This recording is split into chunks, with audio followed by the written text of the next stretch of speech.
Russian hypocrisy knows no bounds. It seems Russians are now mad at the Pope, threatening to kill him and publicly calling him a Nazi. This whole conflict is just absurd. The Pope's crime?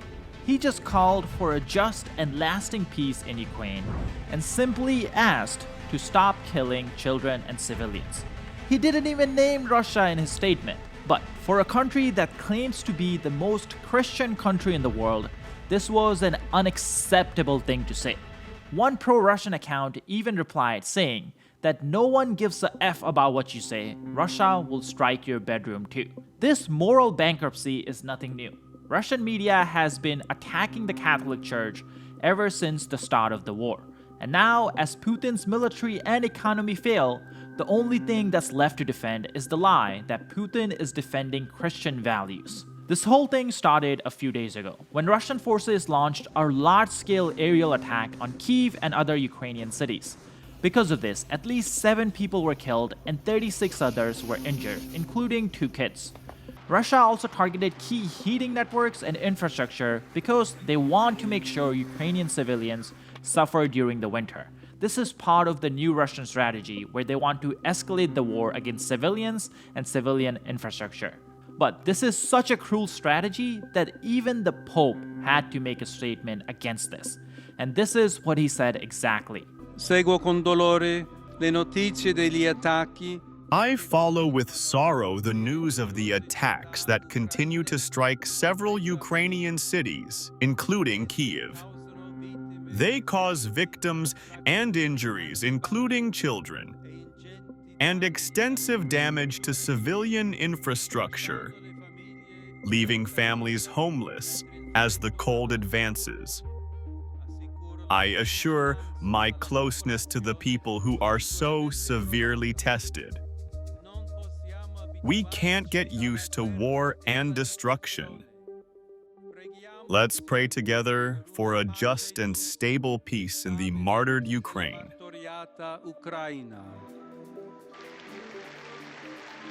I think it doesn't matter if you're religious or not, if you're Catholic or not. I think the statement that Pope Leo XIV made, everyone can agree on just on a human level. We should not be attacking children, and we should not be going after innocent civilians. And on top of this, if we look at the statement again, the Pope doesn't even mention Russia, Russians, or even Russian forces. But nonetheless, this was an unacceptable statement for many Russians and Russian supporters, because the replies under this statement were just horrendous. Here are a few examples. One account that claims to be the supporter of Russia, China, and Iran says, "No one gives a F about what you have to say. Russia will strike your bedroom too. You're just a leader of a P cult." So apparently, trying to protect kids from getting killed makes you a leader of a P cult. Like I've been saying all this time, I do not understand Russian logic at all. And this wasn't even an isolated reply.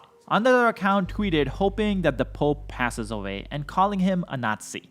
And then we have countless tweets just calling him Nazi or Nazi supporter, all because he called for peace. He said, "Let's not hurt kids." And Russian supporters were like, "What are you, a Nazi?" But unfortunately, this is nothing new. This has been going on ever since this war started. In 2022, Pope Francis called out how brutal some of the Russian fighters were, specifically pointing to Chechens and Burats. He called them the cruelest Russian troops fighting in Ukraine who were just going around committing horrendous war crimes.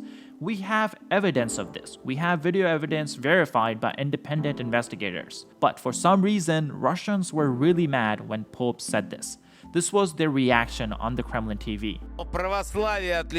Orthodoxy differs from Catholicism like life differs from death, as Berdyaev said. Catholicism, in the form in which it was reborn and now exists, brings death. The death of Russian civilization. The fact that for the first time in many years, the Pope allowed himself to make absolutely unacceptable and fundamentally racist remarks about the Chechen and Buryat nations, offending their historical and religious roots, offending Lamaism and Buddhism,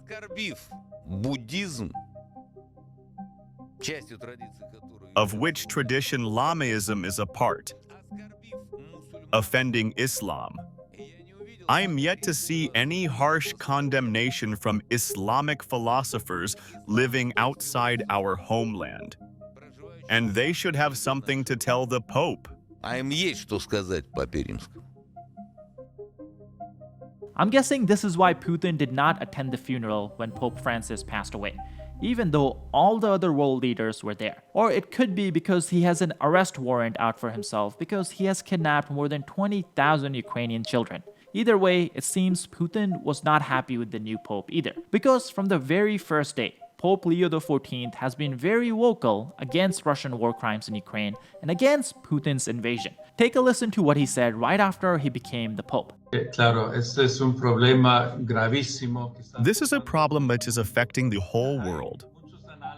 There are many analyses that are given to the conflict, to the war that is currently suffering in Ukraine. But from my point of view, it is a real imperialist politics where Russia wants to conquer a territory for reasons of power of attorney, and therefore Russia's own advantage for the issue of strategic location as well as for the great value of what Ukraine is all about, culturally, as well as historically, and also in production for Russia. And it is being committed, it has already been proven.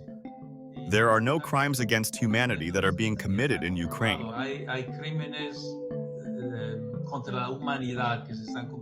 We must ask God for peace a lot, but I believe that we need to be clearer. Even some politicians in our country do not want to recognize the horrors of this war and of the wickedness that Russia is carrying out in all its acting there in Ukraine.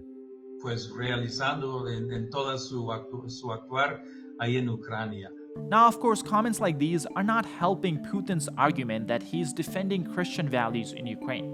And on top of this, you know what else is not helping Putin's argument that he is defending Christian values? Russian churches. This is how they talk about the Ukraine war and what Russians are doing inside Ukraine. Now, people have a psychological rejection of current events, and we, the Russians too, and of course the Ukrainians, who believe that Russia attacked them and destroys them. This is how it looks from the side. And now it is clear that today the God, loving Ukraine, is punishing it. We need to understand why the Lord is punishing Ukraine. Why exactly Ukraine? And now about this hatred of Ukrainians today for Russians. After all, Russians are just a tool of God. It's like a belt with which a father punishes a child. And after all, a stupid, unreasonable child is really angry at the belt. And children often hide belts with which they are punished or other instruments of punishment. And all because they think that this belt punishes them.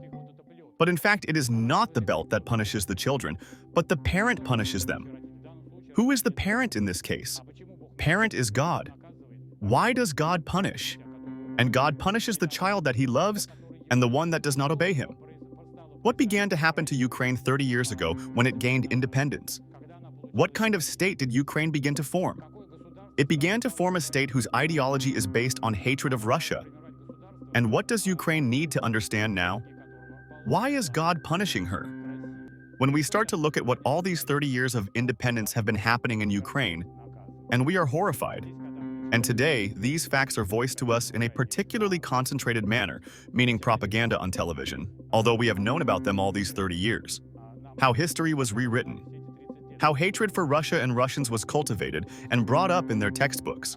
How were military laboratories, biological laboratories located there, in Ukraine. And in the end, where does Ukraine want to get to? Orthodox Ukraine. And where did Ukraine want to go? She wanted to go to the European Union. On top of all this, Russia keeps attacking churches and pastors inside Ukraine, all the while blaming that Zelensky is the one who's killing Christianity, and that's why Russia needs to overthrow him. Here you can see from the report on your screen, a Russian missile destroyed the apartment of a Christian pastor. And in fact, this was the second home that Russia has taken away from this family. In 2024, they had to move to Kyiv after Russian forces destroyed his home on the front lines. And then when he was in Kyiv, Russian missile destroyed his home. And again, this is not an isolated incident either. Just a few days before last Christmas, Russia attacked a church in the middle of the Ukrainian capital. Here's friend of the channel, Kaylin Robertson, covering this report.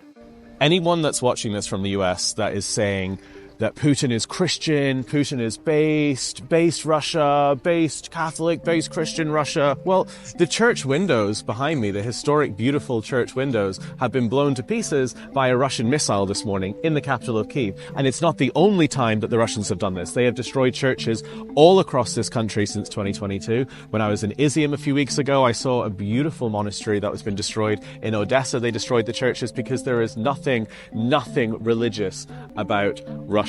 It is a complete facade, and anyone that thinks that, using this propaganda, Ukraine are throwing priests in prison, Ukraine are, they're anti-Christian. Well, the only priests that this country has arrested are priests that are FSB agents, basically using people going to confession to send their stories back to Moscow. This is a real thing that's happening here. This country is actually religious. People go to church here every Sunday, and a lot of people go to church here every single day. I see that with my own eyes. Now, Putin can claim all he wants that he's defending Christian values, but words matter way less than actions, and his actions are not lining up with the values he wants to defend. And now the whole world is realizing that. That's all I have for you guys today. Be sure to hit the like and subscribe button down below if you haven't already. My name is Sam, and I'll see you guys in the next video.